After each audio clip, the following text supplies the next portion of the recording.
What's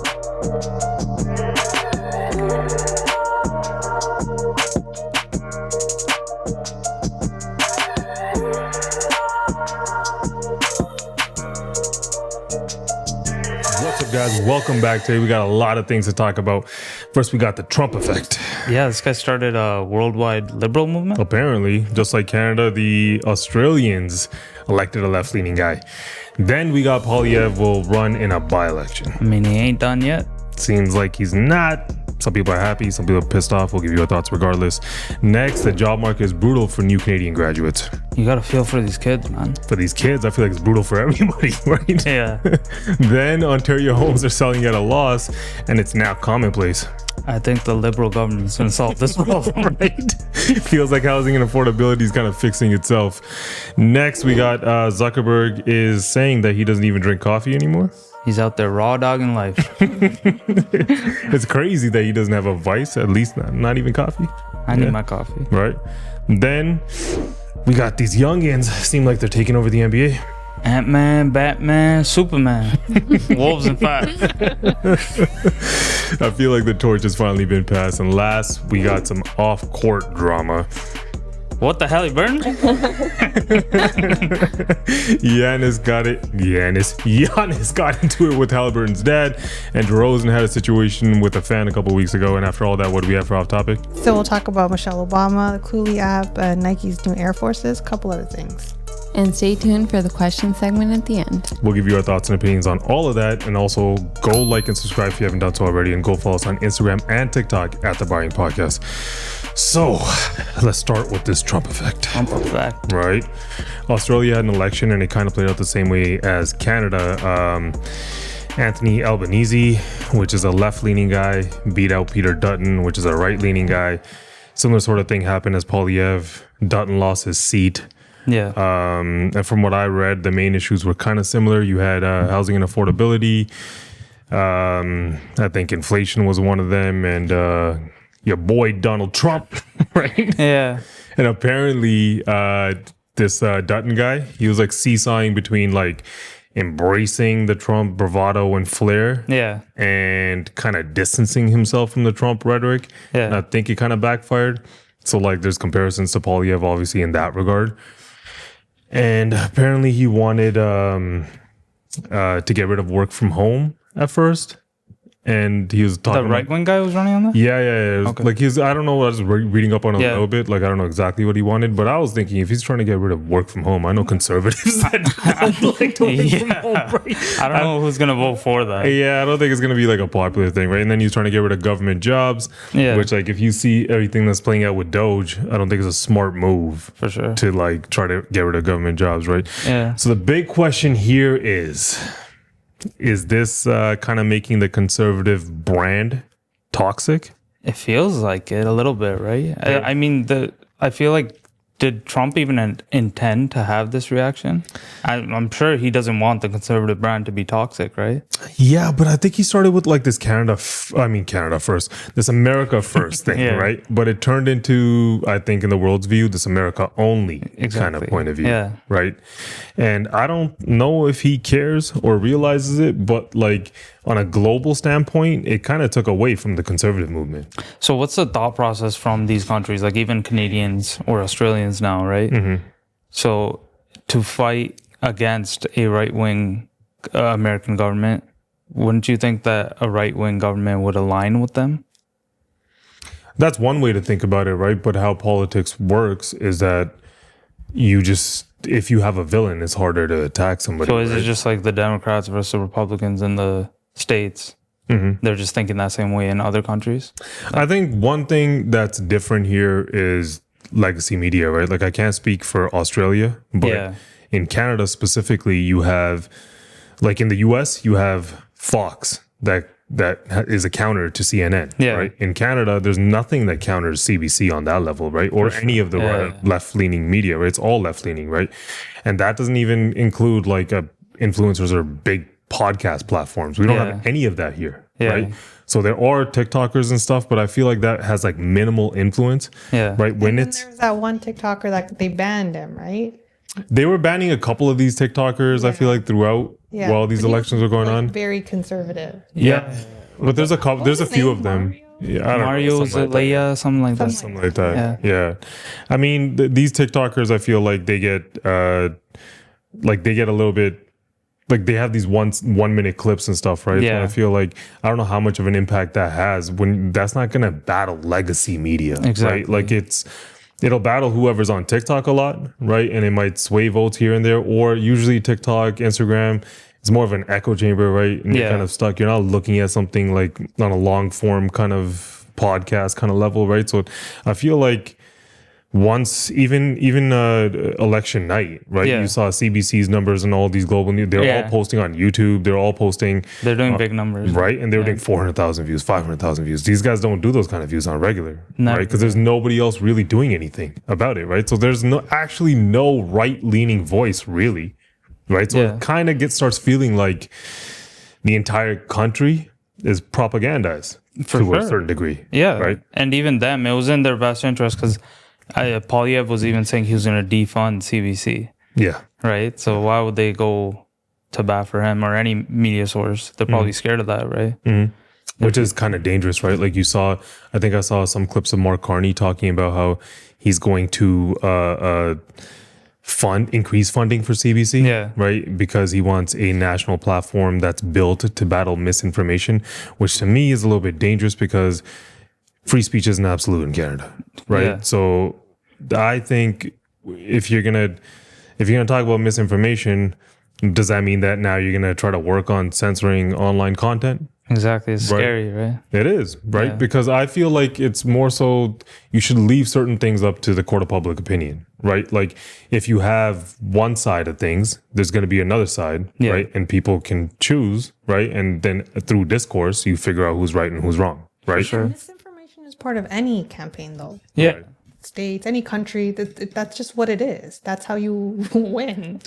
Yeah, but right now I feel like it's like the way that they're talking about it, if they do put laws in place, right, that empowers CBC even more, for example, right? Mm-hmm. Or even like legacy media in Canada, right? There's absolutely nobody here. Like, CP24 is separate, right? CP24 is Bell Media, I think. CP24 is owned by Bell, but CP24 is for Ontario, for Toronto specifically. It's not the whole country, right? CBC is a national broadcast kind of thing, right? Same with CTV, same with Global is national, right? Like they have national arms and they have like local arms. But I feel like the biggest thing here that I think is even worse than any other country, the American political system is kind of built to combat each other, right? Because you have Fox, right? And there's people that will make fun of Fox News, right? But there's a voice there. It's necessary. Right? And then you have CNN, right? And now there's no trust in legacy media there, right? Even when I feel like over here, the legacy media does such a good job of like pushing these left-leaning points that when certain age groups in Canada even look at media, even in the States, they'll look at the New York Times and New Yorker, like they'll look at left-leaning like newspapers even, right? And even that's gonna basically perpetuate the same sort of idea. Right? Are kids really watching TV as much as they're getting content online? Like Googling things? Are they reading newspapers? Are they reading things? I don't know. Where are they getting their content? I don't know how many people are watching TV. My guess is a lot of it's probably coming from TikTok or Instagram. Yeah, that's what I think. And there you can there's all the information is there. Yeah. I would assume so, but I feel like what ends up happening is that because when it comes to politics specifically, there's not a big enough voice on the right. Yeah. Right? You like, what do you, kids, like people, younger generation here doesn't really care about politics that much. Yeah, that's the thing. Right? They don't, right? And it's not because like they don't care about the country or anything. It's because certain podcasters or influencers, you can say, in the States, they're popular. Right. Mm-hmm. They've become popular. Right? And they kind of started off in a way where they weren't talking about politics or whatever. Organically, they just picked a side eventually, right? And they started talking about things, right? It also came with age, I think. In your 20s, you're not really worried about it as much as when you're in 30s, you have to deal with the consequences of it. For sure. But I think if you have like influential people, right? Definitely. Then, like it moves needles, right? Like if there's a voice that's not just acting on the fringe, right? And it's not just acting, always talking about conspiracy theories and things of that nature. I think it moves needles when there's a reasonable person talking about things from the opposite side, right? And I feel like it's very easy to preach unity and all this BS now, right? It's not BS, but like, I don't know, this whole making the conservative brand toxic thing, I think it's because Trump didn't realize that globally, he's kind of looked at as an ambassador of the conservative brand now, right? So if people are going to tie, I think, like right-leaning people in Australia or Canada, even like Poilievre, I would have leaned into it. Exactly, Right? Like if they're going to make you that person anyways, right? The counter argument could be like, okay, what's Mark Carney going to do? He's going to go to Starmer. He's going to run to Starmer. He's going to run to Macron. We're not going to just build and do everything ourselves. He's going to run to those people. He's going to push our money there, right? And then you could pick up the phone, call Trump, right? And be like, hey, listen, what can we do? If I become prime minister, would you be getting rid of tariffs, this and that? And then now imagine if Trump goes, if Poilievre's elected, I'll be getting rid of tariffs, right? People on this side would have been like, hey, no, like, don't do that. He's interfering in our elections. But social media would have overpowered that. You would have seen clips everywhere and it would have took over a little bit, right? Because you can't fight legacy media by trying to get them on your side. You have to go the other way. If you want to fully blow this thing up, right?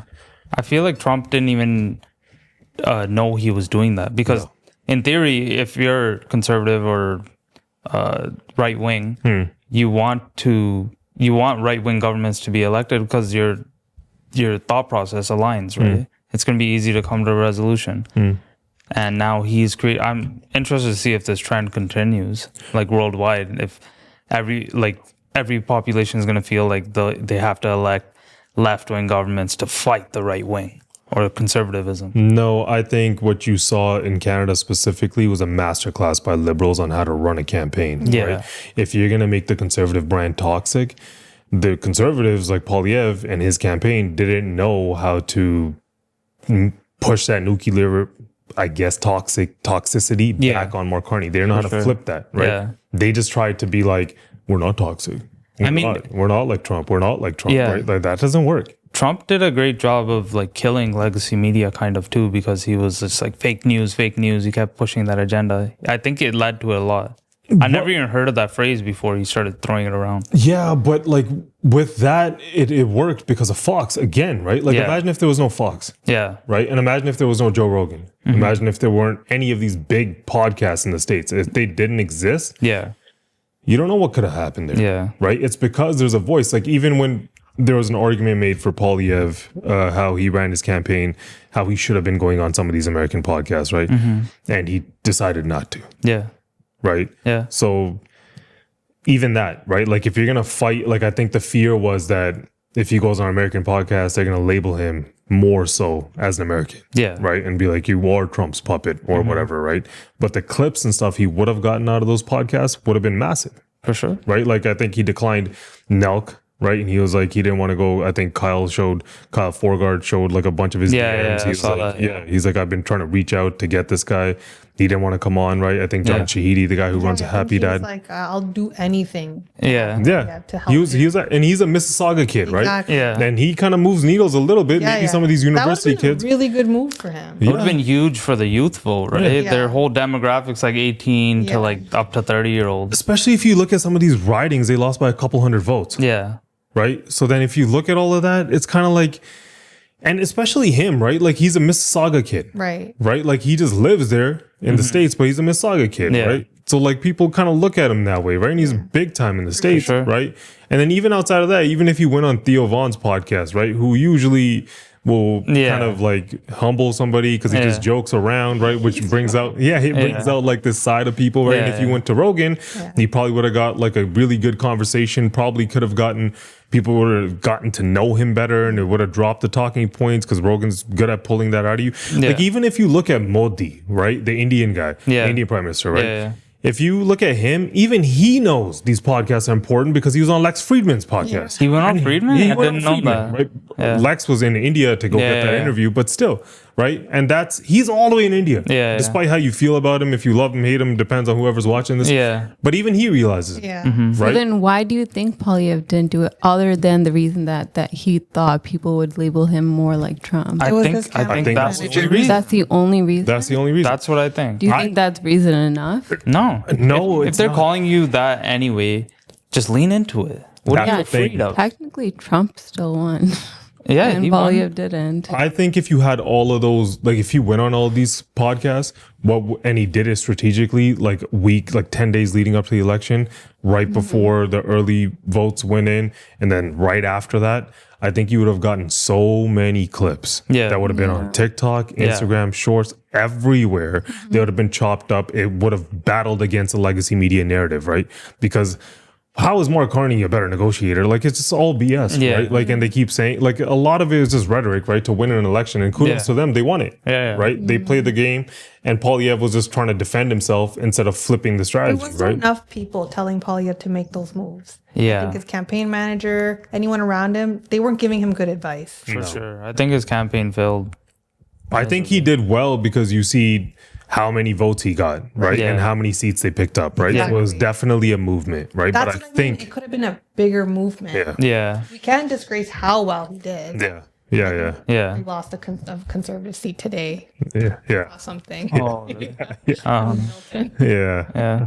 But okay, let's continue talking about Poilievre. But please like and subscribe, as it really does help the podcast out tremendously. Now let's get back to the podcast. But let's move on to him running in this by-election. Yeah, he did end up losing his seat, right? Yeah, so he lost his seat and he's set to run in a by-election in Battle River Crowfoot, Alberta, right? Then conservative MP David Keurig decided to step down, which is admirable because I think he was supposed to get his pension. Yeah. It's supposed to kick in. He lost out on his pension, It's supposed to kick in October, right? And he's still stepping down. Wow. Oh, wow. Yeah. Right. He's really for the country. Yeah. And the quote that he dropped, he's like, Poilievre, it's an unstoppable movement. I'm paraphrasing here, but, he's a big time for the country. We need him in office or whatever is more important, right? I missed that. That's crazy. Yeah. It's pretty crazy. I'm sure he has some other income. You can't just For sure. forego that. But hopefully he'll get a shot at running for office again. Yeah. I mean, but yeah, when that happened, there's this clip that started surfacing, and it's of Mark Carney. He was saying that he wouldn't deny basically any attempt at a by-election. I've already indicated to Mr. Poilievre that if it's the decision of him and the Conservative Party to trigger, if I can put it that way, a by-election, I will ensure that it happens as soon as possible. No games, nothing, straight. Okay. There you go. So CBC was reporting that he could have delayed this thing up to 8 months if he chose. So now he said that on video, so that's pretty admirable. So what do you guys think about Poilievre getting back in the House of Commons? Like, how do you guys think of it through a by-election or whatever? For one, it shows that like that guy stepping down right before his pension. So the party's behind this guy. And I heard Harper come out in support of him. A bunch of people came out in support of him, except for, I guess, Doug Ford. Doug Ford. Because he was probably trying to I lost a lot take of his respect place. for Doug Ford during these elections, man. Yeah. The way that he was acting, like if you don't like the guy, just run as a liberal, man. yeah, if at this point, right, like the way that he was acting, how happy he seemed he was. For sure. For me, it's like if you're a conservative, right, and you see a conservative movement getting popular, if you're not for him because you have some personal beef or something with Poilievre, just stay out of it. Yeah. Why do you have to jump into it? Yeah. Stay out of it then. Yeah. Right? But instead, he just keeps saying these kind of things. You can clearly tell he's not a fan of him. Yeah. Right? They've had a little bit of infighting going on there, right? For sure. Yeah. I mean, to me, I think the country's clearly divided. Oh, yeah, for sure. Right? I think even if you look at the popular vote, there's people saying, oh, liberals got record numbers. So do the conservatives. Yeah. Right? I think popular vote, 43% of them went to the liberals. 41% of it went to the conservatives. See, that's the real story. The seats don't tell the story the way the popular vote does. Exactly. Right? That's a country divided. I feel like you're pretty much split right down the middle. Yeah. Right? And I think a lot of that has to do with Poilievre. For sure. Right? It's if it was a different leader there, I don't know if it would have had the same effect. Right? Yeah.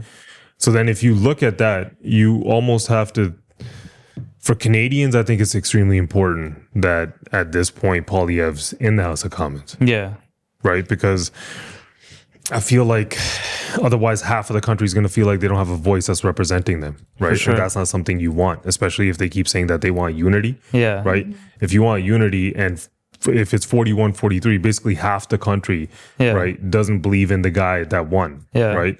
If you want to unify the country, this guy needs to be in the House. Even if you look at that seat, the one that he vacated, the MP, they won that seat. I think 80% of the vote went to them. Yeah. And it's in Alberta. It's a conservative stronghold. So they picked a seat that's guaranteed to get him back in the House.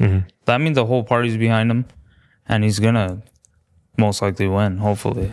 But the seat he lost, he's won it in the past like a bunch of times. Even that whole thing was weird too. It was weird. There was like 90 different names on the ballot, and he's even the place where Carney, like strategic, it was a thing. Even Carney's running like basically next door to him, right? Yeah. So if people are supporting him so heavy, there's a little bit of a runoff there, obviously. So my take on that whole thing is the long ballot is because I think it's a protest against the first past the post system. I don't know if you remember, Trudeau was even trying to bring in, when he first started, I think in 2015, he was saying something along the lines that he wanted to change the electoral system a little bit so you can rank who you're voting for. Okay. Right? Yeah. Which would make sense for liberals because there's like 4 liberal parties basically, right? Like, there's one conservative one, right? That's going to skew the votes even more. It doesn't make sense if you're just the only right-wing or right-leaning party, right? But I think what happened on the boundary side of things, yes, I think in 2023, they extended the boundaries in Carleton, which then you can argue these things. And you can argue what happened because Nepean, Mark Carney ran there, right? And then they had basically, who was it, Bruce Fanjoy, the guy that won Carleton? They apparently he was like door knocking, door to door. He was going crazy trying to win the riding, right? Yeah. But these are all things that Poilievre knew. Exactly. Right? So he knew about these things beforehand, right? So instead of getting into conspiracies, I feel like you should be like, okay, they ran a campaign there, right? Yeah. And if liberals are going to be like, don't complain about that. At the same time, liberals need to stop bitching about this by-election, right? That's also part of the electoral system. Exactly. Right? It's part of it. Somebody can vacate a seat. This guy can run and he can get back into the House, right? So if you don't want conservatives to bitch about the riding, then don't bitch about this by-election. Exactly. Right? Keep it fair. Yeah. Right? Like it's all part of the political game. Yeah. Right? At least Carney came out and said he wouldn't delay it. Yeah, I think the thing about Carney is that he seems like a clever guy to me. Yeah. Right? And that's just going off of nothing but like just me and my intuition on it. Right?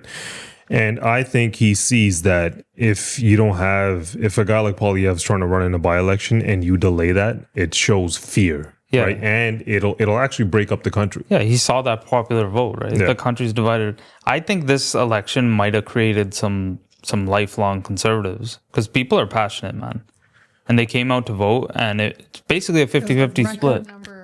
And a 50-50 split. Yeah, basically. Yeah. And I think... Clarify what popular vote means.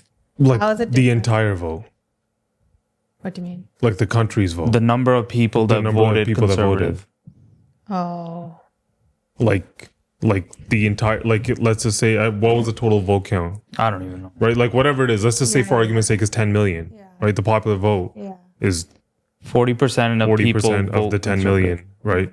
Like the total vote. Yeah. I get it. Right? Yeah. Which is like when you vote in an electoral system like Canada, obviously we have seats, right? Yeah. So it's called about running efficiently. Or getting efficient votes is kind of what they refer to it, which is like depending on ridings and where you're getting these seats and stuff like that, right? So, but basically the entire country when they voted, if you look at all the votes, if we were just voting for Mark Carney or Poilievre, Mark Carney would have got 43% of the votes and Poilievre would have got 41%. It would have been that close. It would have been that close.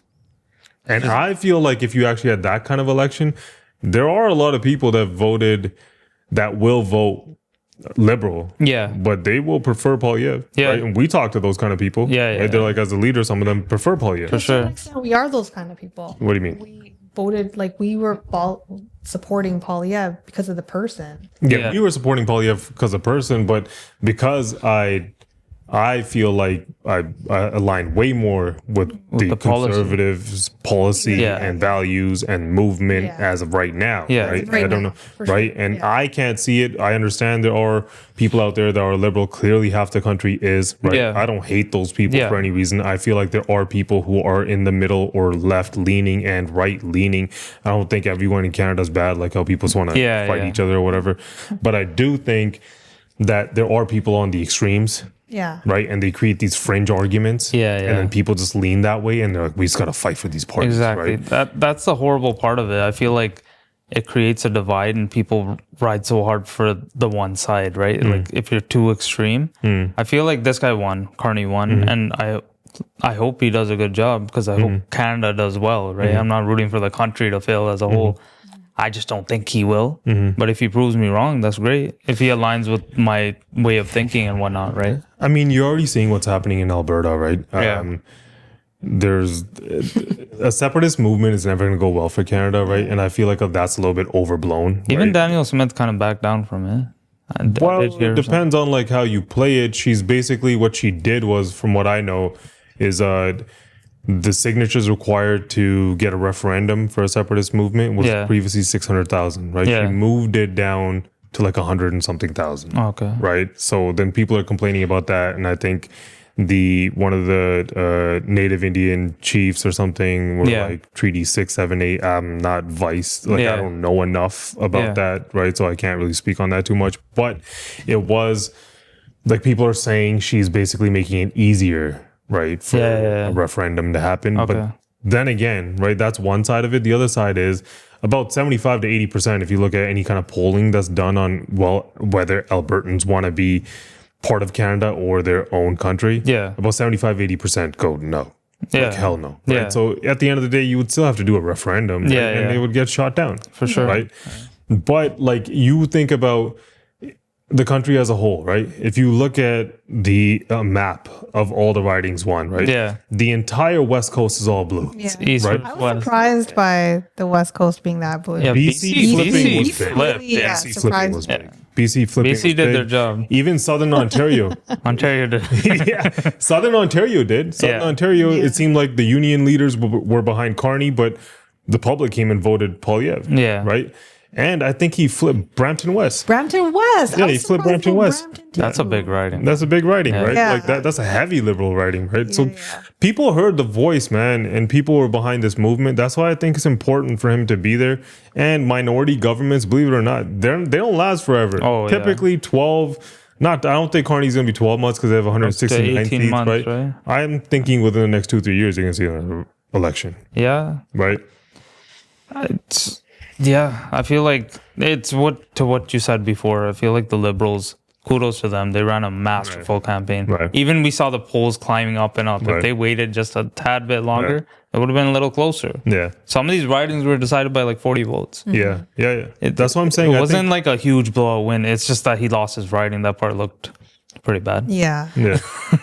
Yeah, but then you can argue, like, yes, it's a misstep on his part and not campaigning. I think it's a campaign issue. Yeah, like, you gotta be, people just can't be yes men around you, right? If something's not working, you're slightly climbing in the polls, you need to flip it, right? Yeah. Like, you need to make the Liberals toxic. You don't know how to do that? He did it, right? He did too much pandering. For a reason, too, right? Maybe you don't know what's best. Listen, I'm not a campaign manager. Like, if I was in his inner circle, like, week 2, I would have been like, what the hell are we doing, guys? Yeah. What are we doing? This isn't working. We need to make the Liberals toxic, or we need to lean into Trump. Pick one. He did too much pandering to the left. Yeah, it's because of legacy media. I think he was actually scared of legacy media because it is scary. Yeah. But the only way you can battle it is social media. But a campaign's never been run like that in Canada. No, it hasn't. Yeah. You should apply. Huh? You should apply. But it wasn't run like that in the States until last election. Exactly. Right? Even during Trump's victory speech, you saw Dana White get up there and he thanked, along with the mighty and powerful Joe Rogan, as he said, right? He thanked Nelk, right? And that just happened. So Poilievre just saw the effects that it could have. So he gave you the blueprint. Yeah, why not do it? I think he was scared of this Trump thing, right? Like, I don't know if you look at what's the way that the tariffs are even unfolding now. Yeah, it seems like it's China versus US, right? That's the biggest thing. right? Everything else here is kind of bogus. Right? He's backing off of them. He backs off of them because it's going to start costing America a lot of money, right? There's not really a crazy deficit in Canada if you substitute oil. If you take oil out of it, there's not really a deficit here, for right? sure. So it's all kind of just BS, right? Like that he's running on, right? So all it would have took was somebody to be like, hey, listen, we'll give you this. You take this, we'll get this, and like, let's get a deal done. If Poilievre actually crossed that line and started to do things like that, yes, the legacy media would have been like, look at him. Yeah. He's Trump's puppet. They said that anyways. Yeah. That's the thing. They're hating on you anyway, man. But whoever won, it was going to be an uphill battle. Yeah. To take care of this situation. So good luck to Carney. I mean, I'm happy. I'm extremely happy that Poilievre is going to be back in the House. Yeah. It sucks that he lost his seat, but I didn't lose confidence in the guy. I feel like he's created somewhat of a movement. Yeah. And I think if Mark Carney fumbles anything, Poilievre in the House is going to eat his food. Yeah. It'll be good TV. It's going to be good TV. And then if you see the next elections, he's going to do what he did to Trudeau, right? So we'll see what happens. Yeah. We'll see what happens. Look, these are merely our opinions based on our life experiences, knowledge, and research. Maybe you agree or disagree or simply want to be a part of the conversation. Leave a comment and let us know your thoughts. Now let's get back to the pod. Let's move on to these grads. Grads in Canada are struggling to find jobs. In the first quarter of 2025, the average unemployment rate for recent grads, those under 25 who've completed university or other post-secondary education and aren't currently enrolled in school, was 11.2%. According to an analysis of Statistics Canada data from Brendan Bernard, senior economist at job search site Indeed Canada. For this group, that's the highest jobless rate to start the year in at least 2 decades, excluding the pandemic. So if you look at this unemployment rate chart, right? Yeah. If you look at the pandemic, it's at 14%, right? And now, like what they're saying, it's at around 11%. Damn. It's pretty wild. That is wild. 11%? And they have university, post-secondary education. Yeah. What's the point? Right? I mean, you can't even blame this entirely on immigration either, right? It's just unemployment's rising like crazy. It's the effect of the economy. It's something that the current government's going to have to deal with. Yeah, I think we have a bunch of students kind of in a montage complaining about finding jobs.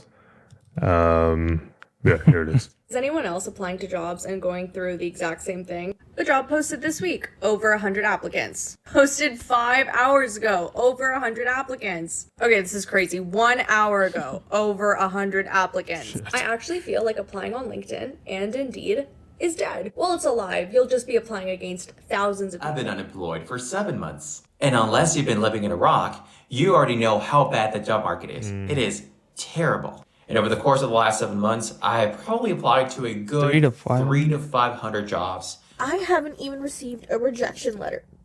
It says, she's crying. Like, give me a rejection letter. Job market's cooked, the economy's cooked, everything's fried. I'm post grad, right? I graduated 24, right?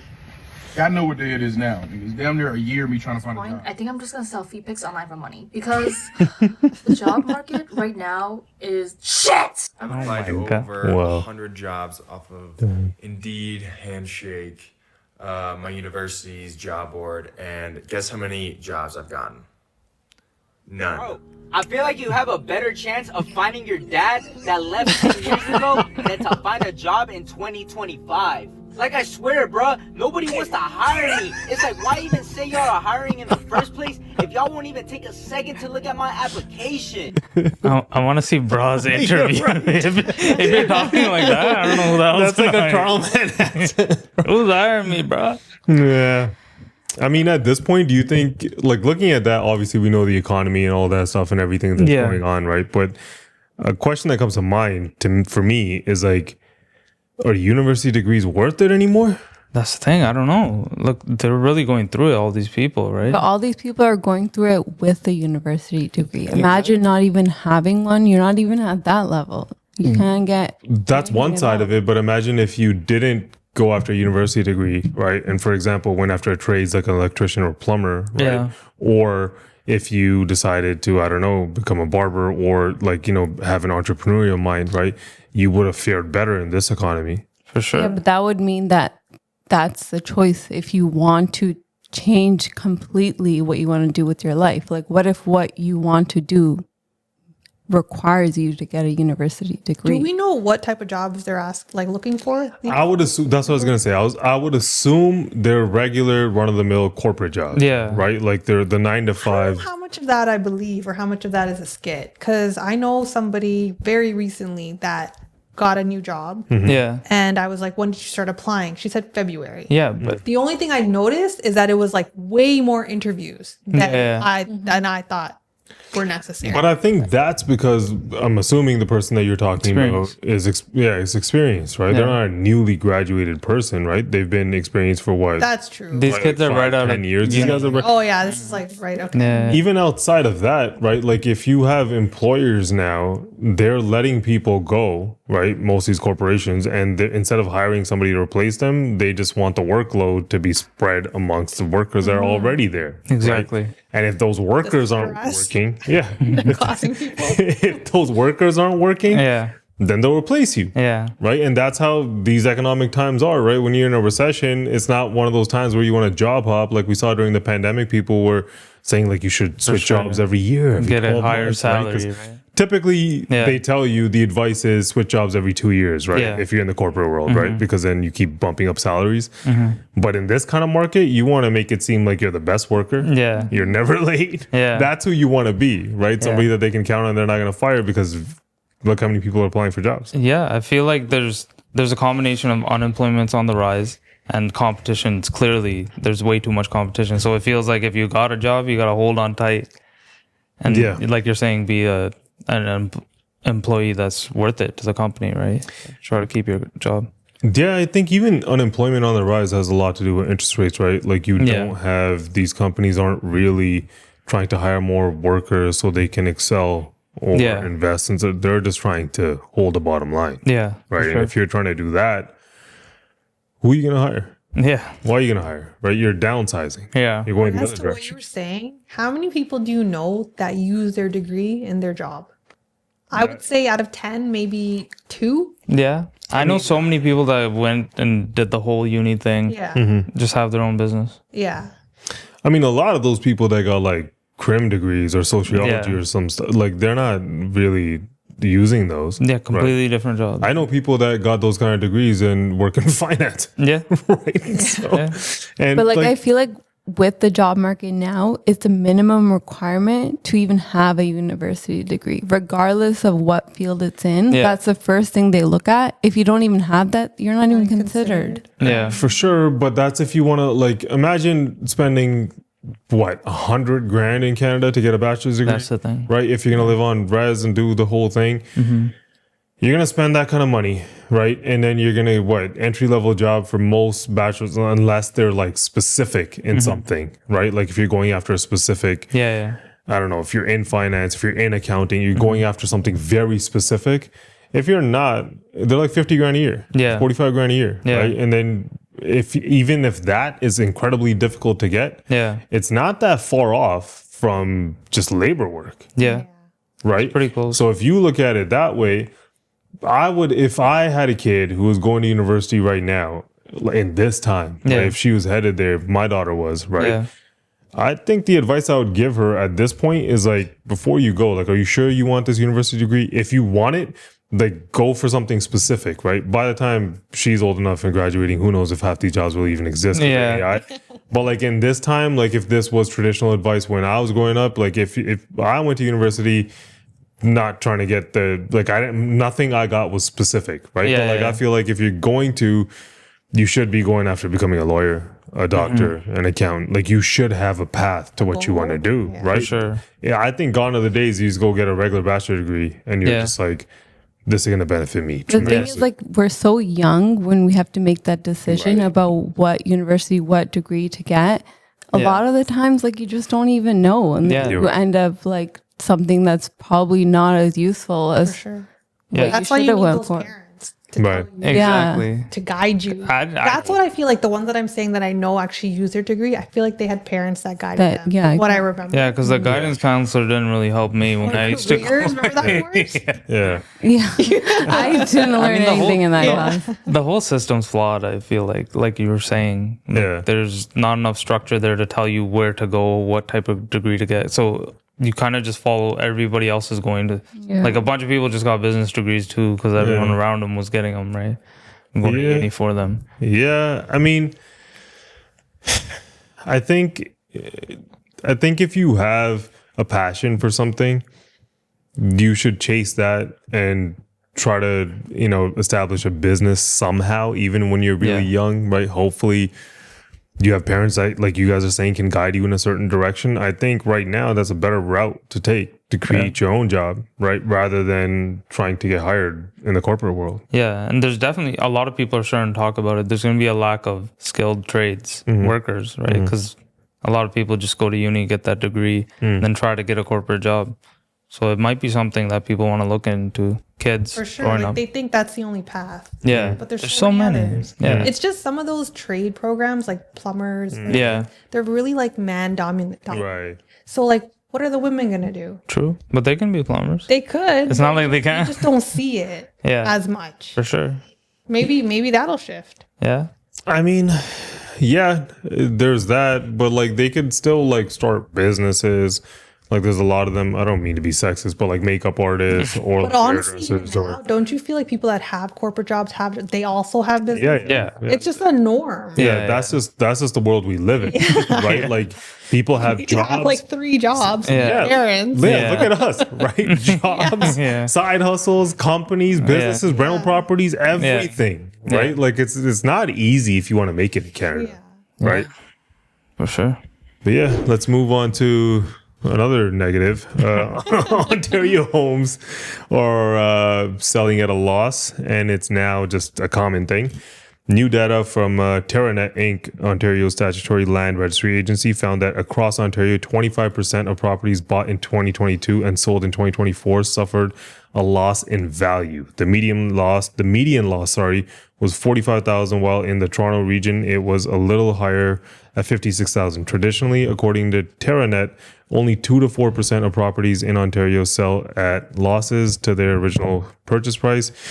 The surge in sales for losses began in 2022 when 9.5% of properties bought and sold that year lost money. That figure almost doubled to 17.5% for those sold in 2023, according to TerraNet. Even those homes bought in 2021, faced losses if they were sold recently, as much as 8% of them in 2023 and 13% in 2024. Damn.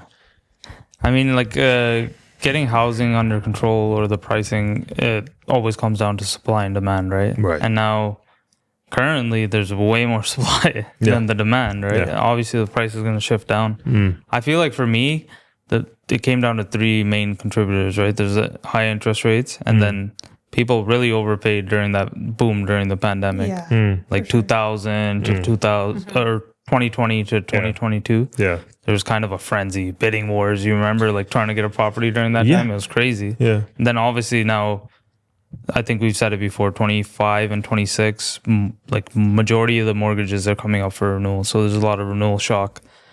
All that's contributing to this, I think. There's that. There's, like what you're saying, during the pandemic, people didn't realize that, the housing markets are cyclical, just like every other kind of market. Yeah. Right? They go up and down. For some reason, people had in their mind that these things just go up forever. Yeah. Right? Forever. Yeah. And I feel like the thing is, you got to remember that even if it might be 2-3 years, you're in a down market, you might think you can survive those 2-3 years, but not always. Yeah. You don't know how rough it's going to get. For sure. Right? You don't know if you could lose your job. You don't know if you have a rental property, tenants leave, right? Yeah. We have a tenant leaving. Yeah, right? yeah. Like, you never know where things can go. For sure. Right? And like if you think that it's just gonna go in one direction because everyone else is making money flipping houses, you kind of learn hard lessons like this, right? For sure. It's just like the stock market, right? It goes up and down. But that little it's gonna happen. bubble of time that it went up, like insane. To that was wild. It was crazy. And then it was just like in a second, it was gone. Yeah. It was like one day. It was just so crazy how it happened. That time period lasted for 2 years, though. It wasn't a second. It felt like it felt was like a second. But People were putting in offers blind, not even looking at the homes. I've seen like 50, 60 offers on a home. No inspection, nothing. Yeah. You're just trying to. Then when you get in a bidding war, obviously it's just then you're trying to win the war. Yeah. No inspection didn't even mean anything anymore. Everyone was offering that. Yeah. I mean, we were talking about Australia, right? They also have a vulnerable housing market, right? So does Canada, right? And now I feel like the one thing that most people aren't going to talk about is you have all of these policies and this push to make housing more affordable. At the same time, the housing market's tanking, right? Yeah. And the government, just like the Bank of Canada, is usually a quarter late on these things. Yeah. So if the push is going to be to increase supply, house prices are already dropping, right? If they don't course correct, this could be that bubble that people were talking about and have been talking about. I mean, right? Like it's never popped here, right? Really? It hasn't popped yet, but if you look at household debt, keeps going up, right? And the only reason that inflation even increased was because of these tariffs. For sure. Right? Yeah. So now I feel like you're in this place where things can get a little weird, man. Yeah. The housing market these prices might come down after all, right? And I don't know if that's exactly what everyone actually wanted. Yeah. 100% people are underwater. We talked about it before. Yeah. The interest rates also will drop. Interest rates are going to continue to come down, but I don't think they're going to come down quick enough. I think there are some people that are going to lose homes that are selling them at a loss, right? Yeah. Because interest rates stayed too high too long. I think people used up any money they had lying around. I think people started going into debt, right? And you see people, I don't see too many people boasting about what vacations and stuff they're going on, right? Like everyone's kind of backed off of that a little bit, right? Tight for money, right? At least people that own homes, right? But let's move on to Mark Zuckerberg. And this guy is apparently out here saying that he doesn't drink coffee. Imagine if Poilievre actually did this guy's podcast. Yeah. I would have humanized him. But he's talking about coffee like it's an alcohol. He's like recreational. It's not on vacation. I guess caffeine's a drug. But I mean, if you look at him, one, I don't know if he's telling the truth. Let's assume he is, right? If you're going to look at that, he looks like a guy who's a little weird, right? But if you see him ever in interviews and stuff, right? And he seems like he's already highly stimulated. Yeah. There are people out there. I feel like if you don't get into it during uni, you're just not a coffee drinker. Yeah, that's where I picked it up. Yeah, me too. Some people are drinking in high school now. I never started really drinking coffee till I don't think it's good for you to be drinking coffee in high school, right? I agree. I think how much coffee we consume now is not a good thing. I mean, I can't get through a single day. The other day, I love coffee. My midday, I was like so sluggish. My head was hurting. I'm like, what the hell happened? Yeah. I'm like, That's skipped my morning coffee. Yeah. That's what a happened. symptom of dependency and withdrawal. So then it goes to show you, like, it's probably not that great. Yeah, bro, you're addicted. This kind of makes you an addict, man. I mean, it's not like it alters your state of mind. Yes, I mean, it does. it That's does. the whole It's just point. Why stimulating, you up a right? bit. Yeah, so that's changing. It's stimulating. I think for somebody like You don't get him, high off coffee. for somebody like him, right, that operates at that level, Yeah. right? Not talking about intellectually, the way that he seems like he's already wired, Yeah. right? If you get a person like that, more coffee, more caffeine, more energy, they're gonna, I don't know, maybe it's too stimulating. Also, how do we know he's not getting ample sleep? He has probably people cooking for him, cleaning for him. Yeah. He has time for jujitsu or whatever he does. Exactly. Right? It would- So this like- guy has time to sleep. That's the other thing too, right? Oh, sure, he's busy. He's very busy, right? He runs a lot of companies. But the way your life's set up, like regular people, you're on 2 hours sleep. You need that coffee to get out the door, right? Yeah. This guy gets to wake up in the morning and wrestle. I don't want to work today. Exactly. A lot of people can. Yeah, he's a billionaire. Right? Yeah, there's people out there that drink like 10, 15 cups of coffee a day. That's why. Right? Oh. But there's also people out there that aren't Mark Zuckerberg, that aren't billionaires, that also don't drink coffee. Like, funnily enough, I was having this conversation with my cousin last week, and he's like 29, and he does not drink coffee at all. Is there a reason?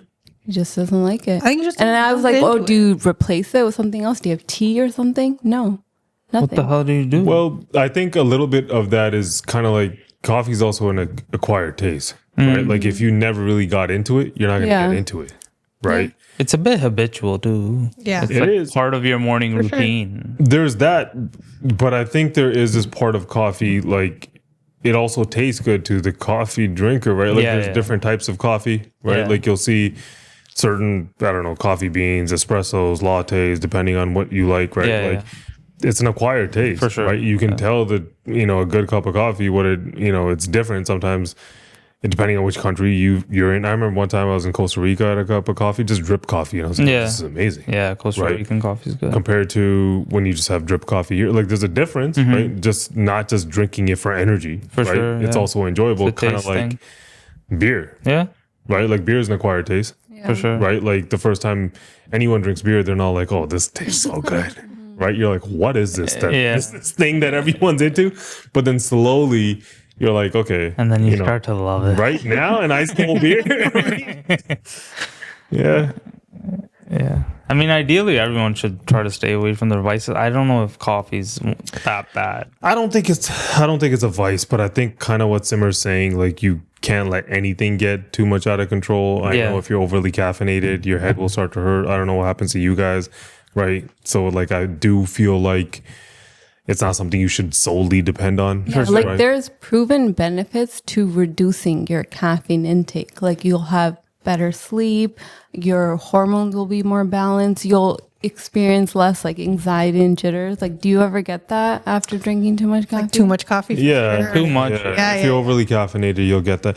But the thing is, again, it differs from person to person. I feel like with me, I would have to be okay with being somewhat complacent in my life if I wasn't drinking coffee, right? Because either I'm going to be sleep deprived and not have enough energy to do anything, right? Or I'm going to go to sleep fully and then I don't do half of the things that I do. Yeah. Like that's one of the big ways that you can reduce your intake is just get more sleep. Yeah, if you don't have that you option, don't got the time to sleep, you need the coffee to keep you going. I do it for the kick. Like, I like the taste of it, but straight up, I do it for the energy. 100%. This guy gets to get up in the morning and wrestle. We can't all do that. Honestly, I think I would be drinking coffee regardless. We drink coffee on vacation. Yeah, coffee's because it tastes better on vacation too, depending where you can just sip it slower on vacation. It's a taste thing too. Yeah, no, I enjoy it, but I do agree. Like, there's probably overly dependent on it. But like with the way that my life is structured, I cannot not drink it. Right? Yeah, same. Right. I love my coffee. Okay, let's move on to these youngins who are taking over the NBA. Yeah, man. I mean, the Lakers lost in 5. Yeah, we predicted that thing wrong. Right. We were like, yo, they might win the championship. This is the year for LeBron. Yeah. And then we lost 2 old heads just hoping. Right. You saw even Club Shay, Shannon Sharp. Yeah, the Lakers in 5 memes, right? Yeah. But yeah, I mean, they lost when Giannis got knocked out, I think in 5 or 6. I don't even remember. Clippers just lost too. So I mean, Jokic isn't exactly young, right? But he's still in it. Yeah. But I feel like even the Warriors competitive series. Yeah. Right. For sure. And then there's the Cavs and Pacers. They're both super young teams. Knicks and Celtics. I guess Celtics are kind of like the veteran team of the league. That's crazy to say. Jason Tatum's like 28. Yeah. And then I mean, you're talking about like left. I think who's left in this final bracket. I feel like you got like Knicks and Celtics, Cavs and Pacers, and then on the other side you got Thunder and Nuggets. Yeah. And then Timberwolves. Yeah. I feel like, Nuggets are the veteran team there, right? Yeah, it's Nuggets or Celtics, the way you look at it. I think there was this idea that when is the torch going to be passed? It was a conversation everyone kept asking. Yeah. Because they were used to it changing hands a little quicker, I think. Yeah. Right, but these eras kind of started to mingle a little bit. I think these guys don't retire. They don't, right? And I think the last remnants of this current era that's heading off now is Steph, KD, LeBron. Exactly, yeah. Right? And like they're like the 37, 36, 38, 40-year-old. Right? Yeah. That's them. Right? Yeah. And I feel like they held on for a very long time. Right? Comparatively to other players, right? Yeah. And these guys are still playing at a high level, right? Like KD wasn't in the playoffs, but it's not like KD can't come out and drop 25, 30 even right now. For sure. Right? But I feel like it's finally gotten to a place where if you have guys like Ant, Shea, even Donovan Mitchell, you can throw him in there even though he's a little older. Yeah. But Haliburton. Right? Yeah. And I guess Tatum, like you're saying. What the hell, bro? I feel like they're more so the favorites now. So I feel like. Did you see that whole thing? It was like a meme. Ant is like going around collecting Infinity Stones. Like he knocked off KD and Bron. Yeah. Like Curry's next, maybe. Yeah. But it very much feels like this is finally like the NBA that we knew. Even Coach Popovich, he stepped down to. That's health reasons, but still, it's like it's phasing out. Yeah. Like when's the last time you remember KD, Bron are out in the first round? That's not supposed to happen, right? It's happening regularly. I feel like SGA or Ant, this is kind of up for grabs. Whoever's going to be the face of the league. Yeah, I mean, I feel like people always worry when these torches get past hands a little bit, right? Like they think like, oh, I'm gonna stop watching basketball. Yeah, I don't know. Ant is pretty entertaining to me, man. I heard about Ant that he won't be the face of the league because he's too controversial. That's usually the best. I mean, off the court, yeah. I don't even know the full drama, but apparently he has a lot of baby mama drama. Yeah, but I don't think I couldn't even keep up. Like, it's so confusing. Yeah, I feel like if you're scoring buckets, people forget about all of that, right? Yeah. But do they? I don't think the NBA would. I mean, the NBA wouldn't, but the fans would, right? Like, he has this personality to him that's kind of like MJ. He has this MJ-like smile and like this kind of cockiness a little bit. The way he plays the game, yeah, for sure. Yeah, and it seems like there's a happiness to it. At the same time, he's competitive, right? And that's a little bit contagious, right? Yeah. And like, I feel like other people see that. That's why they think of him as the next face of the league. For sure. Right? But, I mean, I feel like it's a combination of all of these kids now. Yeah. Right? Like even when you saw Haliburton beat Giannis, right? Like I feel like that was something there. Right? Yeah. Like you see Giannis and Dame team up. Yeah. Right? And Dame went down to the ACL too. Yeah. And the Pacers take him Might out. just be a wrap for him. Yeah. Yeah. I mean, I feel like the league's in a good place. Or a good enough place. These 8 teams, how young their cores are, I feel like it's finally done. Like the tide has turned. Seems like it. Yeah. Well, let's move to off court. And there was some drama if you didn't catch it. Talk about Giannis. Yeah. Here's what happened between Giannis and Haliburton's dad. His dad. Okay.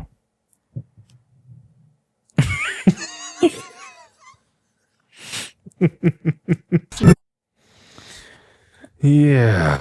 And before we react to that, here's Giannis and Haliburton reacting to it. You know, having somebody's dad, which I'm happy. Me and my pops have talked about that, and I don't agree with what transpired there from him. I think basketball is basketball, and let's keep it on the court. And I think that he just got excited, saw his son make a game winner, and came on the court.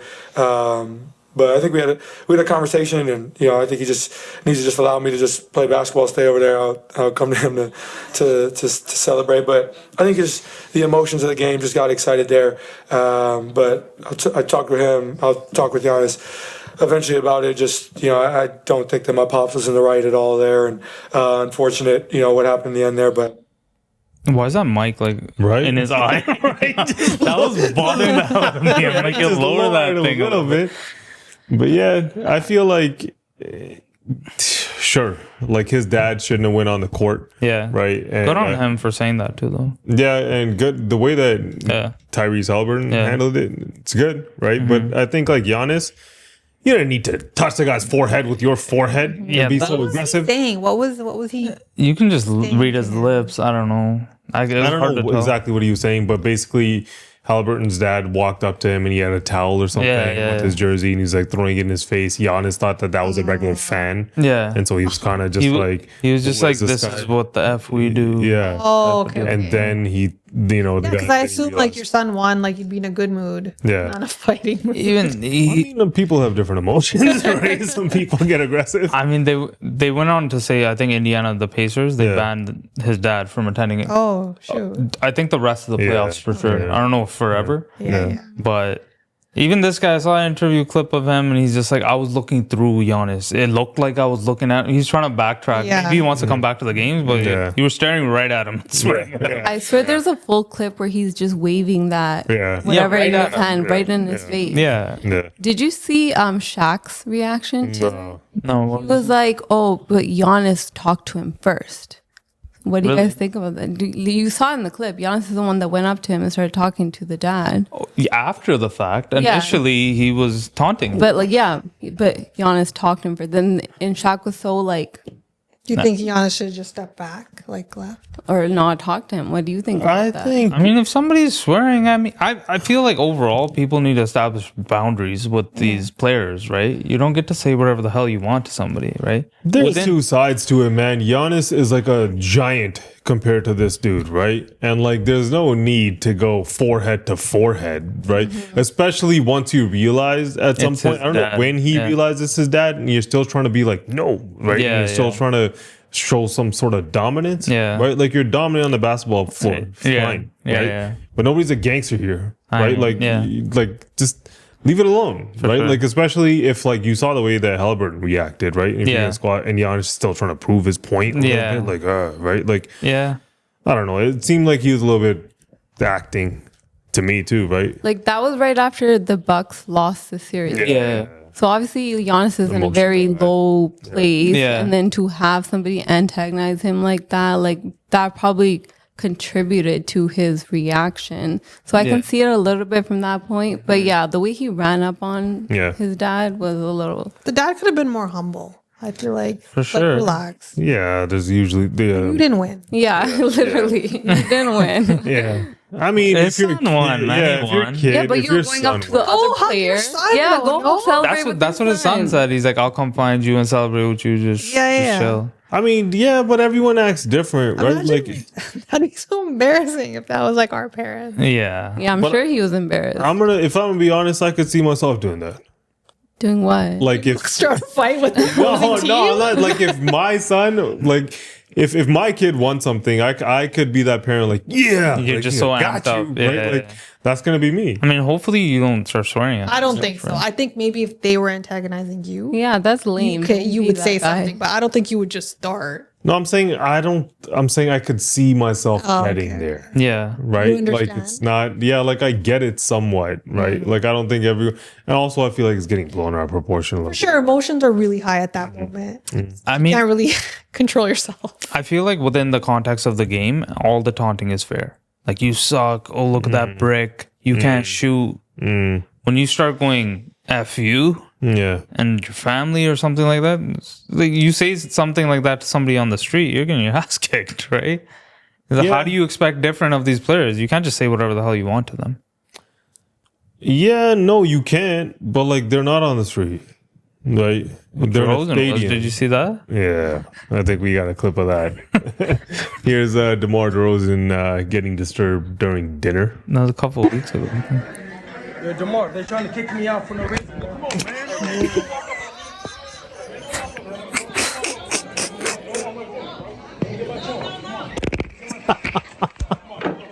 Let me get my phone. Let me get my phone. Shit.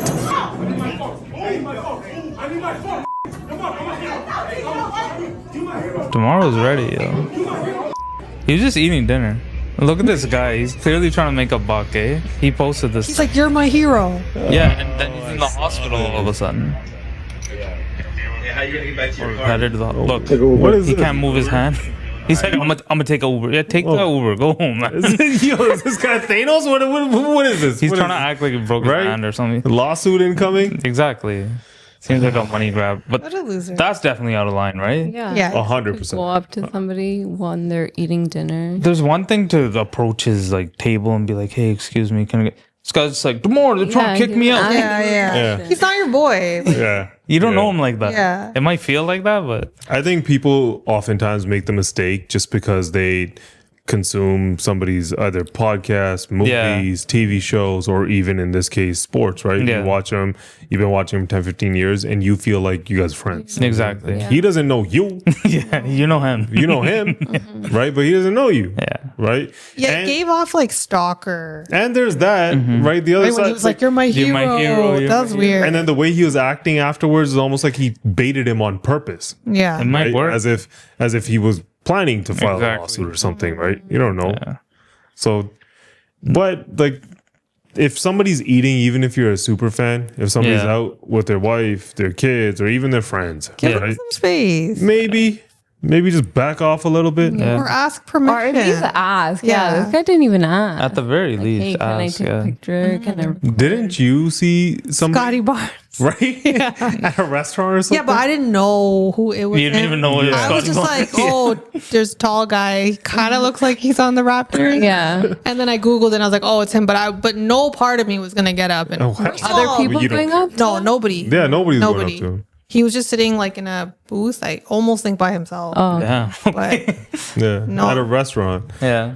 But yeah, I mean, you don't know. Some fans are crazy. Like I don't know that I would. I don't even know who I would do that to. Like be crazy I don't think I towards. care that much, man. What if you sound like Taylor Swift at the grocery store? No, I feel like there's not a single celebrity that I would be like, oh, What about when you saw Jimmy Fallon? Jimmy Fallon. That wasn't like, come on. He shook my hand, but like I would. You were like a little starstruck. No, I wasn't. No, I wasn't. Yeah. Do you even watch Jimmy Fallon anymore? No. No. Nobody watches. Does anyone? I Watch watch the TV? YouTube clips. Oh, Sometimes, Does he if still it's post someone you them? care about. Yeah, every day. Really? They just completely dropped out of my algorithm. Yeah, I don't really see the clips anymore. All I get is politics. I used to like that wheel of impressions. Yeah. He does. Does he still do that? Does it, Oh yeah, that was good. I love all the games they play. Yeah, they play They're good entertaining. games. Yeah. Yeah. Fan entitlement's real, man. It is. Stop bothering people, man. Or they're gonna take your cell phones. Right? But yeah, that's all we got for the stories. Let's move on to off topic. Okay, so this is a story about this man in Australia. His name is Rick Sherman, and one day he was out surfing in the ocean in Byron Bay when he got caught in a rip current and he was pulled out to sea.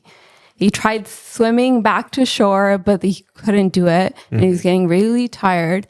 And then he remembered that he had an AppleWatch Ultra.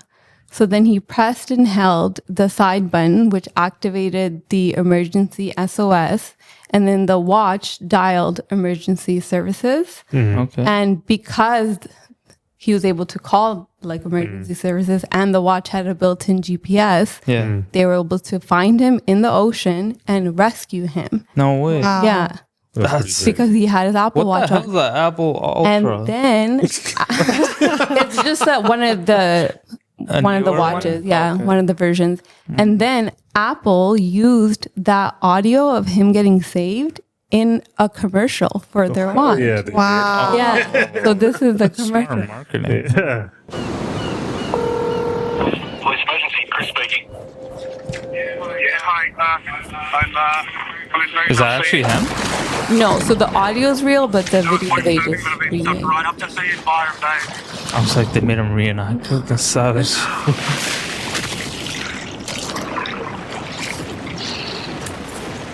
And the sign's so big. I'm swimming. Okay, what beach are you off? I'm so far out. I can't see the beach. That's clutch, though, man. Clutch for Apple. And And for that guy that got saved. Saved his life. I'm getting you help, okay? Stay on the phone. So this thing works even if you don't have your phone on? That's crazy. Yeah. I think the emergency SOS works. Even if you don't have a data plan? Damn, it was last year? Yeah. That's pretty cool. Wow. What an epic commercial. Right? I got an AppleWatch, but I don't have the Ultra, so it's not gonna work, right? For me. Not that I go body surf. Right? What's the last time you did? Do you swim? I wish. But no, I feel like, yeah, the watches work without, like, if you have a data plan, yeah, right, it works. But, like, yeah, I stopped buying Apple Watches. I think they came out, like, the first time they came out, about the first one or second one. I think I have the second gen. Yeah. First. I don't really use them. I know there's a market for it and people do use them. Yeah. I just, it's just another thing. I was super into it at a point. Yeah, me too. It's like my workouts didn't count unless I had the watch on. The steps. It's like, yo, nothing matters unless I close the stupid rings. It really worked. I stopped wearing it though because I felt like I was too like connected. Like anytime a message would come, I would feel it. Like I just need a second sometimes. Yeah. Like and then I would just have anxiety. Like I need to reply. Yeah. So and then I heard something about like it, like when it touches your skin or something. Yeah. It's not good. I don't know. Yeah. Who the hell actually knows? Yeah. It just kind of started annoying me. I'm not really a watch person. I don't like the weight. Really? You want to wear a Rolex? Well, yeah. All right, let's move on. So remember we were talking about Obama maybe getting divorced. Right. So recently she was on. So Sophia Bush has a podcast. Okay. She was just addressing some of the rumors. So here's a clip. The interesting thing is that when I say no, for the most part, people are like, I get it, and I'm okay, right? And that's the thing that we, as women, I think we struggle with, like disappointing people. Yeah. You know, I mean, so much so that this year people were, they couldn't even fathom that I was making a choice for myself, that they had to assume that my husband and I are divorcing. This couldn't be a grown woman just making a set of decisions for herself. Right. Right. But that's what society does to us. We start actually finally like going, what am I doing? Who am I doing this for? And if it doesn't fit into the sort of stereotype of what people think we should do, then it gets labeled as something negative and horrible. Okay. So she missed like the inauguration. She missed Jimmy Carter's funeral. Right. But like, so after you leave the White House, like, are you obligated to still act like a FLOTUS? To some extent. Yes. To some extent. Yeah. To some extent. You can't just like live your life now. Your kids can have regular lives. No. I somewhat agree with her. But look at that room, right? It's full of everybody before you and after you that's still alive, and you're missing. But maybe for her own like mental health. She didn't want to be the inauguration, I understand more than the funeral. Okay, yeah. So the funeral, she was going to sit beside Trump. I don't know if that had anything to do with it, but. Make your husband. Okay, but the inauguration you can understand. But if you're gonna talk about, there's all this stuff about Trump saying that the election was rigged. You're gonna see all of this kind of stuff going on, right? If you're going to concede defeat, right? Like that's how democratic processes work, right? Like if you're when somebody else wins an election, you concede defeat, right? Yeah. Like even here, right? Mark Carney won, right? Poilievre lost. We don't support Mark Carney. But you're like, yo, it's democracy. It happened. They won. Right? You can't just be like, well, I don't, it's rigged or whatever. You can, and sometimes it might be, right? And Trump did it, right? But usually it's a more noble thing to do, right? So if you're going to be from the left who likes to act like their nose is in the air, right? Like, and you're not going to show up to Trump's inauguration, people are going to talk, right? 100%. It's a different thing. The divorce rumors start because Obama's there and you're not there, right? So it's more so you're there for your husband. But I think the caveat for me, where like a lot of it kind of started, is the Jimmy Carter funeral, right? Jimmy Carter's a Democrat. Yeah. Right? Why are you missing? And there's some people say that they're one of his favorite presidents, right? Some people like the way the Panama Canal panned out for the U.S. Some people hate it, right? Some people liked his administration. Some people don't. that depends on you, right? Yeah. And who you are and where you fall politically. Sure. But regardless, right? If a president is dying, right, whether or not you think because you're a former first lady that, you know. So, okay. So she has this podcast called IMO. It's in my opinion. Yeah. And it's very like feminism, being your own person, having your own identity. So she talks about stuff like that. She's like, I want to be at a place with my husband where we don't need to go to the same events together. He can do his, which I don't personally agree with, especially something like that, like a wedding, funeral, that sort of thing. But yeah, she's very like pro being your own, like having autonomy, being your own person. I mean, that's one way to look at it. I feel like for me, it's like either we both go or just don't go. Just don't go. Right? Yeah. I mean, it's completely different if somebody... Even at that age, though, like when you're maybe older, I'll think differently your kids at that are older, age. you're kind of like, you're at that like... I just think for her, specifically even bringing this up, she's on a little bit of a tour. She's promoting her podcast. For sure. I think she's bringing it up. It's also a question being asked everywhere she goes. Yeah.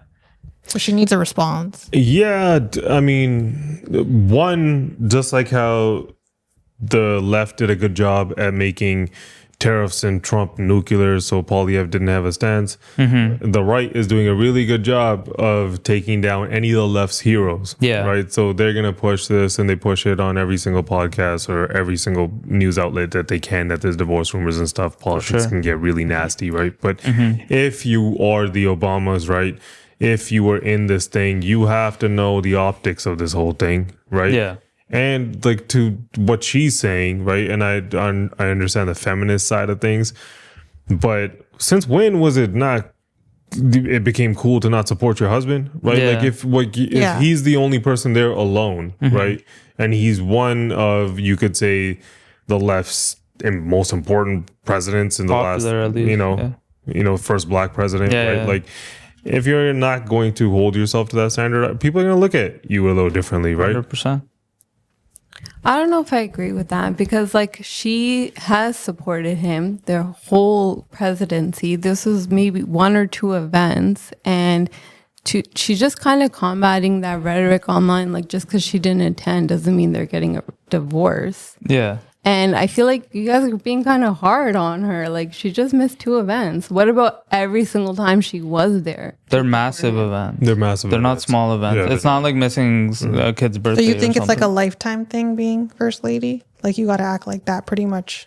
Like I said, if everyone before you and after you is in that room, you're missing. Bill Clinton was there with I was thinking Hillary. right? George W. Bush was out here. They were all fist there, bumping man. people, right? He was so funny. Bush's finger guns all over The eyes he was making, his faces, so right? Like if everyone's showing up and you're the only one, right? Yeah, you kind of like make your husband look bad too, no? It does. What do you think? Even all of these rumors, what do you think it makes Obama look like, right? Especially during Trump's campaign, right? When even him, when he was talking to a black man and he was like, you should go vote Democrat or whatever. Some people took offense at some black men, right? Like you saw the videos online, right? So I feel like when you get a little bit of a backlash, right? And then somebody still doesn't show up, like it's not about being hard on her. It's just my take on things, right? Like for me personally, if something is important for Sukfir, right? Yeah. She doesn't need me to, she doesn't have to come talk to me and be like, hey, Or tell I'm you there. it's I'm there. I already know. I'm there. Yeah. And vice versa, right? Yeah. Even if she didn't want to be somewhere, but she knows like, okay, I have to be there. Yeah. She's going to be right there. This isn't going to be some massive, like, should you come? Should you, I'm my own woman. I'm my own man. Like, what the hell is that garbage, right? You could be both. I don't think I don't think he really wanted to be there either. It's a Yeah. funeral, right? Yeah. It's an obligation thing. Yeah. And I mean, him and Trump look like they were best friends, right? All right. Okay, we're gonna move on to the Cooley app. The Cooley app. Cooley, sorry. So it's a new AI app, and it does something so controversial that the guy that created it actually got suspended from Columbia University. Yeah. So this new AI app helps you cheat on everything, and that's how it's marketed. It says cheat on everything. So it's a desktop assistant designed to provide real-time support during live conversations. So like if you're on Zoom and you're in a job interview, sales call, meeting, things like that. And he got suspended because it can help you in real time in job interviews. And a lot of people are like, that's not moral, that's not ethical. So it does this by analyzing the screen content and audio, and then it provides users with suggested responses through like it's hidden overlay. So they also market that on the website that it's like completely undetectable. And the guy that created it, he's only 21, Roy Lee from Colombia. Well, now he's suspended. But he posted this video on the website about like being on a first date and what the app can do. So this is just a small snippet of it. So is it like glasses? So it's actually not. So that's what the video looks like, but it's just software on your computer. Right now, you can only use it for like. Sorry, it's okay. I think you're way too young for me, so I'm gonna have to go. Wait. Okay, look, listen, I know I lied about my age. I'm sorry. But the second I saw your profile and I saw the painting with the tulips, you're just like the most gorgeous girl ever, and you're such an unbelievably talented artist. Do you think you can just give me like one chance to show you I can make this work? Can you give me some time to think about it? Are you free sometime next week? So you use it like as a Tinder hack or something? Next week I have this anime convention I gotta go to with my boys. Do you think you do like next month maybe? Oh my god. But it's like, say, even if you're cheat on a exams, Zoom, cheat on sales calls. They're marketing it that way. Yeah, they're literally marketing it that way. That's crazy. I mean, I don't know if that is gonna work on any girl when they'll pick up lines. Yeah, about that was or so whatever. dumb. Yeah, I don't know about that example, but yeah, I mean, this is what like people are gonna get. I think this is a weird area where I think we talked about this before, right? Like how you had basic calculators and then scientific calculators, right? And now AI is evolving. Right, and it continues to evolve, right? Like I don't know how you guys feel about ChatGPT and Grok and I think Gemini and even Instagram when you post anything on Instagram has one. Instagram has one too. Instagram has, you can click on it.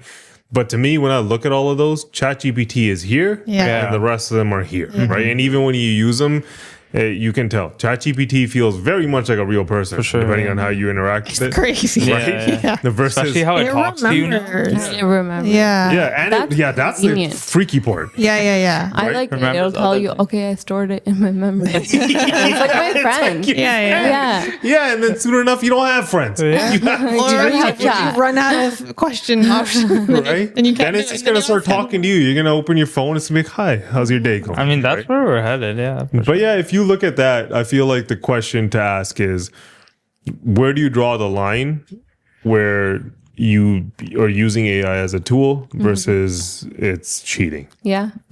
Right?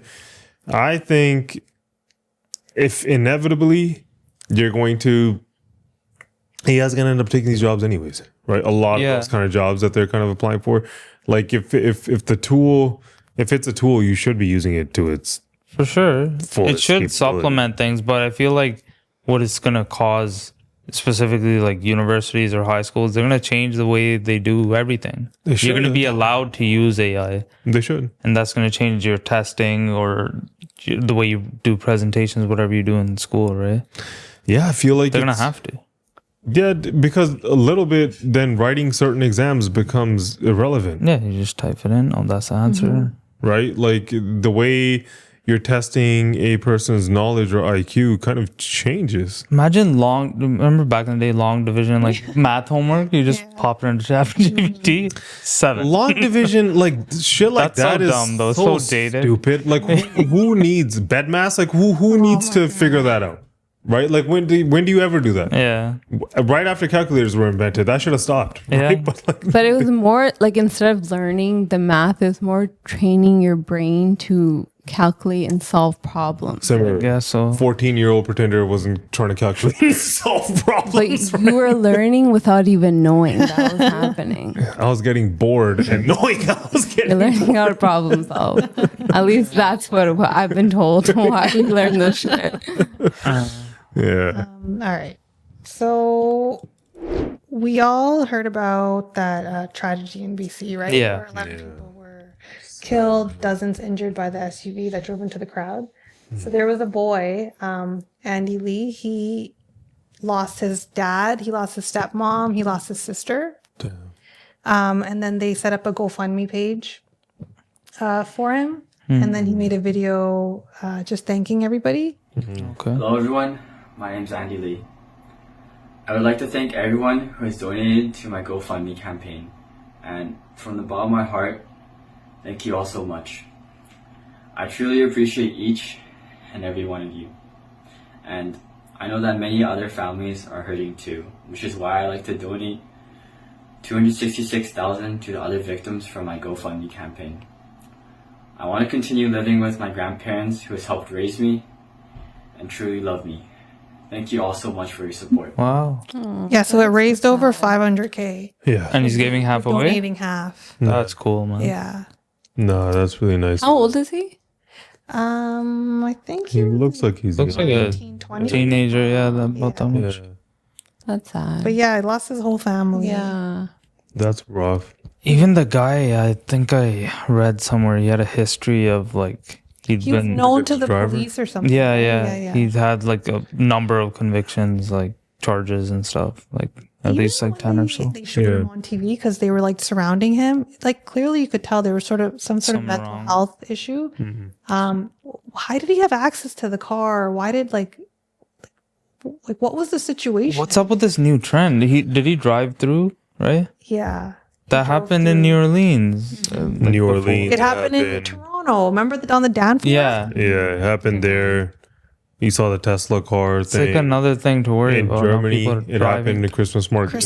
Christmas market. But a lot of those were Targeted. targeted. They're saying this wasn't. I don't know like the in and This was just a guy who kind of lost his stuff. Yeah, I mean, you can talk about even, I feel like when you have mass shootings in the States, right? And the gun law always gets brought up and then forgotten immediately. Do you notice that? Yeah. It lasts for a couple days. Yeah, like recently there was one in Florida.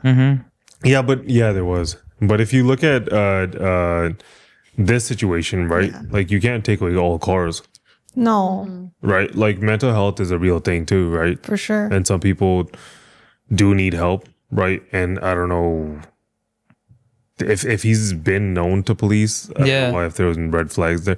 I'm not familiar enough with the situation to give like more context there, but like to me, it's like it could have been something that could have been prevented. Yeah. Right. It's It's really sad. Yeah. Yeah. It's unfortunate. That's cool. The kids Really thinking nice like of that. him, It's very right? nice. Like imagine being so sad, like losing your whole family, but Yeah, I still mean- thinking of others. I don't know what he inherited. I don't know if he has any money given to him, but if he's just by himself, that's for him to donate half of $500,000. I don't know if people funded more to his GoFundMe after hearing this, but like, it's pretty noble, right? Because you could have, if you're an 18, 19-year-old kid and you don't have parents, I don't know, right? Like if they've, like I said, like given him anything, that's not as much money as you think it is. Yeah, right. $500,000. Right. I mean, you lose everyone, and if you're still going to have the ability to be like, other people lost people. Yeah. Right. So really you're going to give them money too. So let's move on to something else. So Nike dropping new Air Forces. So this is what they look like straight out of the box. What the hell? Yeah, they're called the Dirty Triple White. So you buy them dirty. Like that's the point. They're going to be dropping. So they're used? No, they're new. This is how they look right out of the box. Yeah. They're dropping May 7th for $130. A regular like new white pair is $150. So people are paying this much for dirty shoes. So they're cheaper. I guess that's like the trend. These how mine look like now. Yeah. Right? But This is like when you toss them out and get a new pair. they're anticipating that the drop will be successful because they people look are crazy. vintage.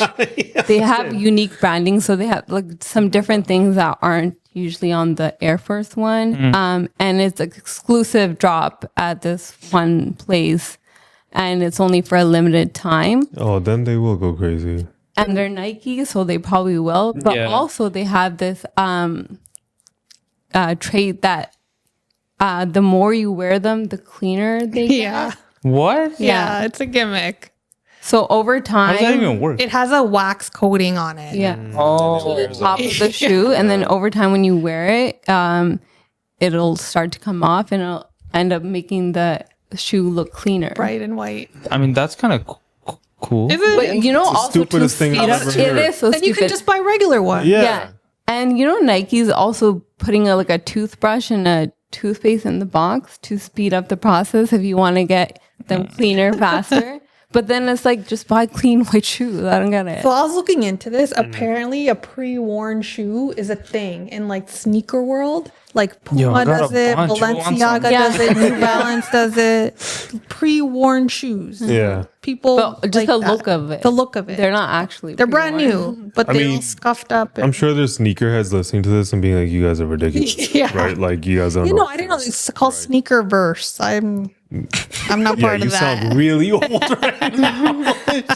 I mean, No, sneakerheads are definitely like, even the market has evolved a lot, right? There's Yeah. people out here that buy and sell shoes, right? Yeah. There's a whole market that goes around it, right? But I feel like the idea of making shoes look old, like, are they trying to play off like the Off-White J's and stuff? Like, is that what they're doing? I don't know what I they're have doing, no but idea.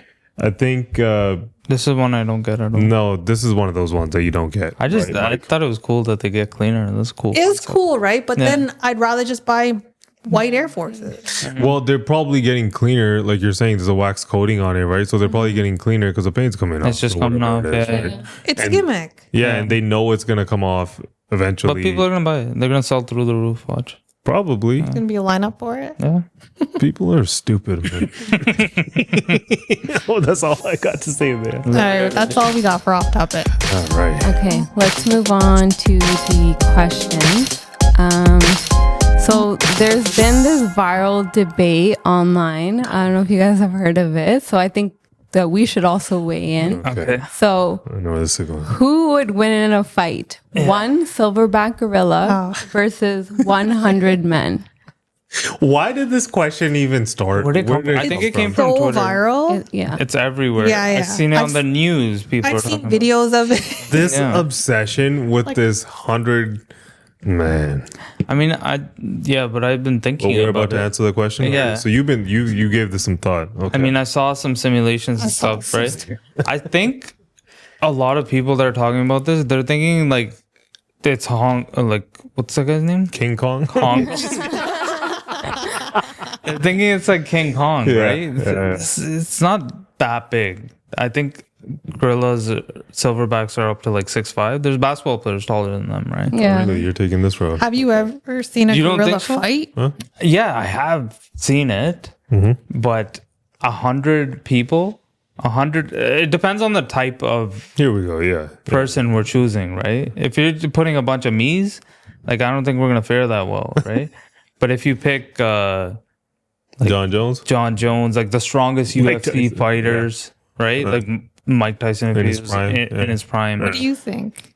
And it's the way you attack, right? If they come in like surround him in a circle I feel so stupid answering this and question. just like jump, I don't know. I see the men prevailing. Surely some of them will get mauled and 100 probably die. well-trained men who know like how to fight. Tactically attack. Right. You have intelligence on The your side. first That's the 10 thing. have to be psychopaths. They're getting ripped to shreds, right? So whoever wants to sacrifice their life, you go for it. Yeah. The one thing I feel like people don't, if you're actually going to look at this logically, if this is what we're doing, stamina plays a part, Exactly. right? It'll get tired. And where they're fighting, is it just plain land? Are we in a jungle, right? Like, can people hide behind trees? Can they tire the gorilla out?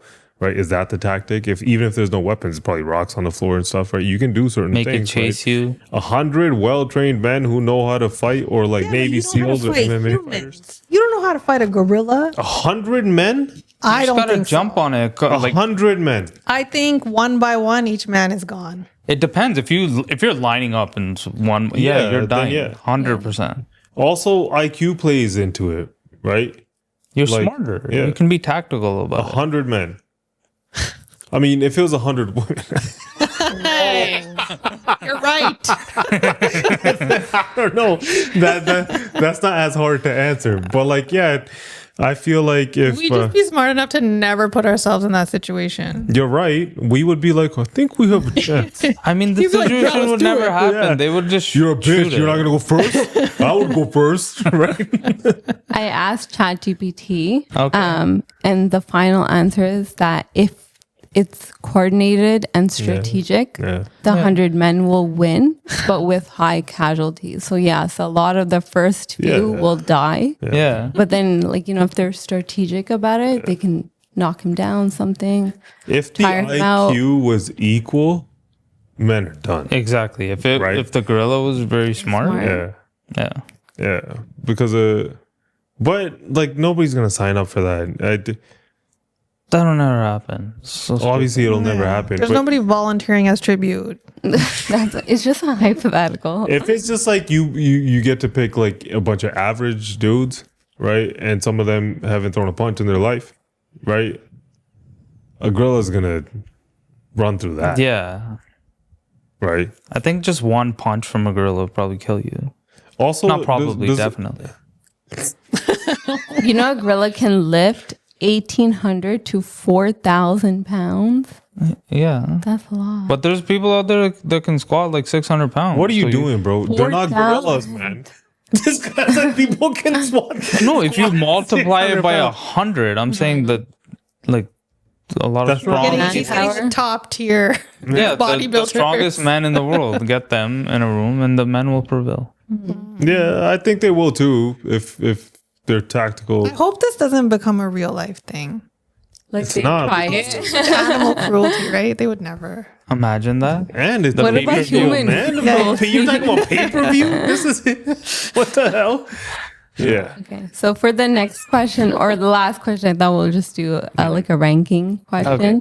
So rank the following 5 superpowers without knowing what's next. So number 1, invisibility. That's a good one. Is it? It's What kind of not? creep are you trying to be? Why do I gotta be a creep? What else would you want Well, to be? yeah. invisible? I just started thinking about Harry Potter invisibility cloak. Yeah, they weren't creepy. They were using it for No, good. yeah. To fight evil. I mean, I guess you could like rob a bank. I'm or being a something. jackass. Yeah, you can. But that's immoral. All right, 1 to 5. You're- Pick you're one. Moral police now? Let's go lower then. That's 5, right? That's 5? No. Invisibility? What's the pro of it? Yeah, what do you get? Anything by you being do is invisible? gonna be immoral.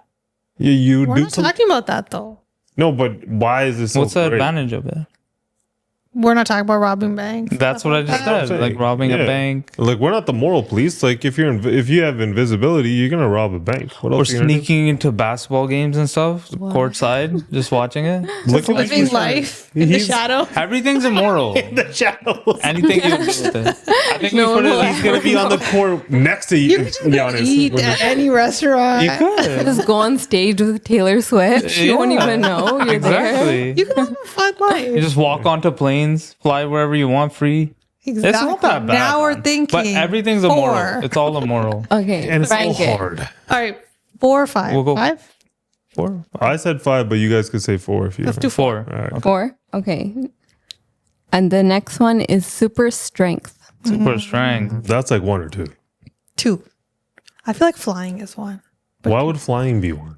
Flying's so cool.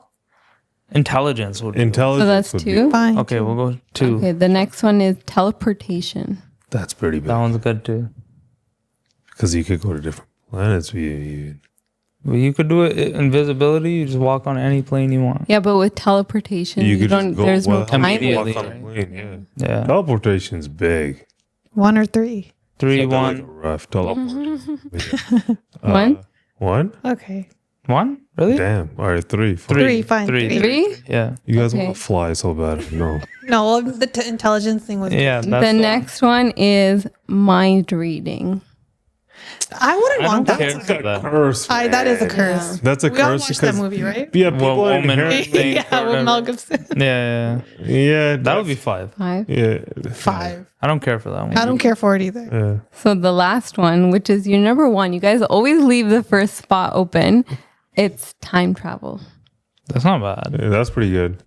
We had this question last time. I don't care about time travel. I don't want to go back. Yeah, but you can go forward too. Yeah. Why would I want to? What if I die in my forward?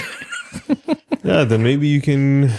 No, I don't like I wanted intelligence. We should stop leaving number one for the last thing. Right? We keep thinking something better's coming. You just wanted to fly this whole time. Yeah. Yeah, it's all good. But anyways, we're not experts on anything. You guys should always do your own research. And we'll catch you guys next week. Take care, everybody.